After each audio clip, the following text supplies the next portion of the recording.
Good morning, everyone. This is Amir Atik, and today's topic is, does technology makes us dumber?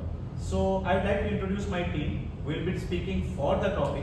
And yes, just imagine the constant barrage of notifications and different kind of reminders set in your daily schedule, along with everything lined up on a mobile, on a small screen or on a bigger screen, but not in actuality, not in real life. You have to wake up, you have to respond every time there is a call, every time there is a notification, you have to respond. You are bounded and you are rationalized and you are attached to a schedule maintained by the technology.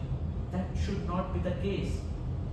Think of a world where real world, real values and real conversations matter. It's not a matter of technology. I agree that technology has taken us a lot ahead. Technology has a role which nobody can deny, but technology has its detrimental effect also. Just imagine today, if we get an assignment, we directly put it to AI and then we write AI generated answers. It has made things a lot easier, but it has made us lose the touch of actual intellectual capability, ability to think, our rational thinking behind everything.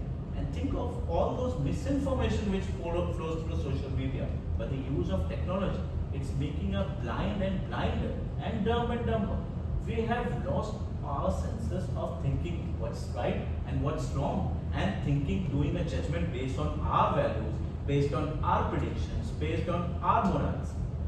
Technology should not take us down a road where we are dependent on a thing which we created ourselves.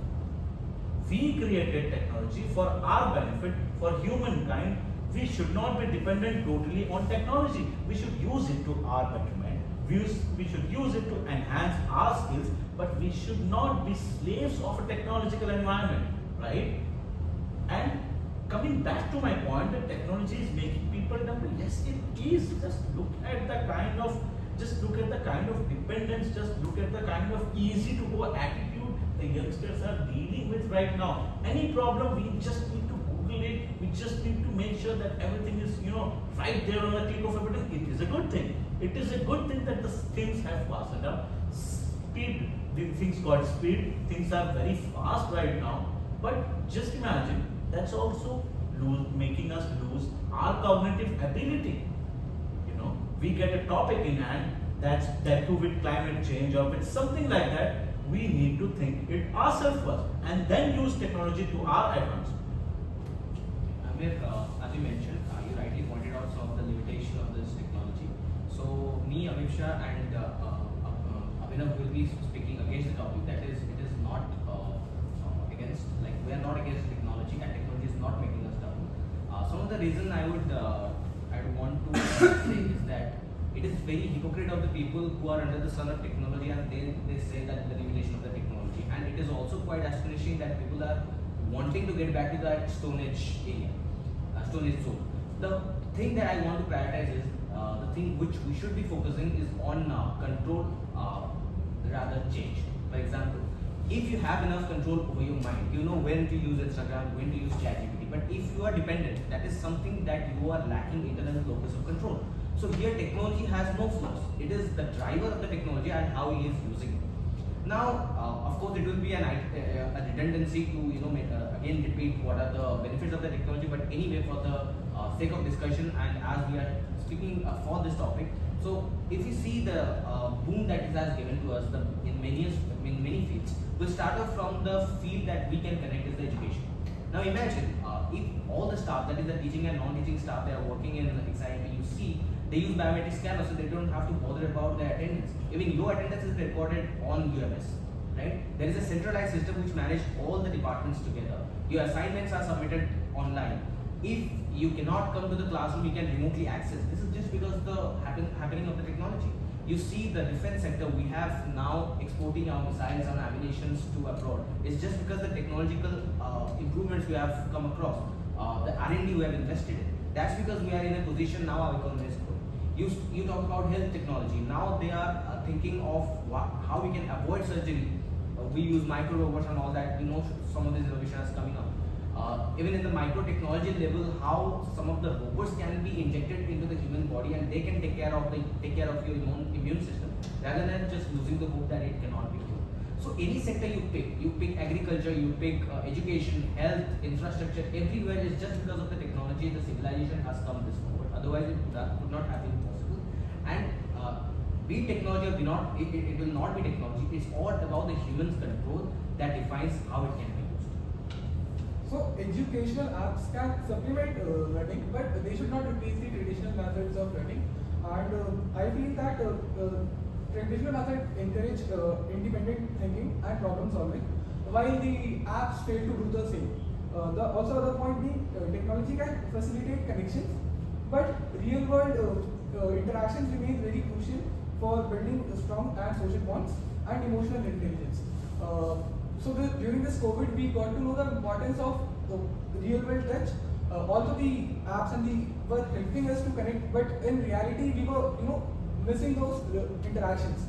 And right now, I feel when we have the opportunity, we should get those interactions. Why we should use the technology to supplement those?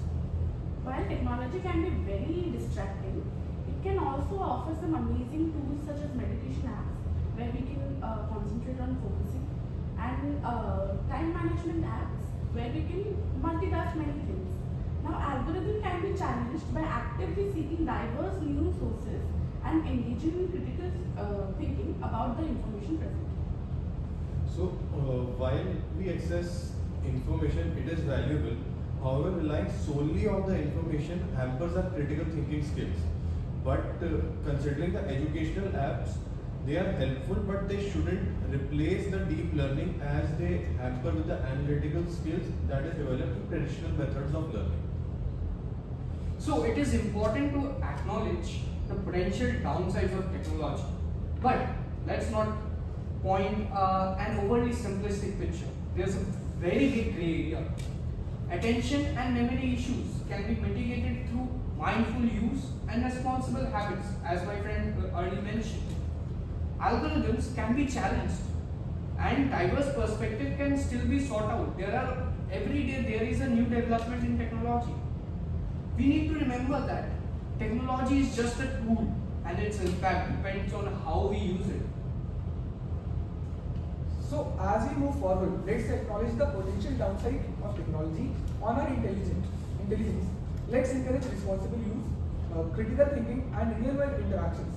Technology can be a powerful tool for progress, but it's up to exposure. It doesn't come at the expense of our cognitive abilities. Imagine a world where technology fosters in-depth learning, meaningful connections, and independent problem solving, not just instant answers and superficial engagement. Technology is not inherently detrimental to intelligence. By embracing its potential of learning, collaboration, problem solving, while mitigating potential drawbacks through education and awareness, we can harness technology to make us smarter, not dumber. Imagine a future where technology empowers our creativity, expands our knowledge, and connects us globally. For example, today there are tools that can actually generate artificially generated logos, artificially generated pictures, and which expands our knowledge and connects us globally, enriching our lives and pushing the boundaries of human achievement. Let's choose to use this potential tool wisely, responsibly, and together we can unlock a future where technology enhances our intelligence and propels us forward. Thank you for interacting with us. We'll be closing with this.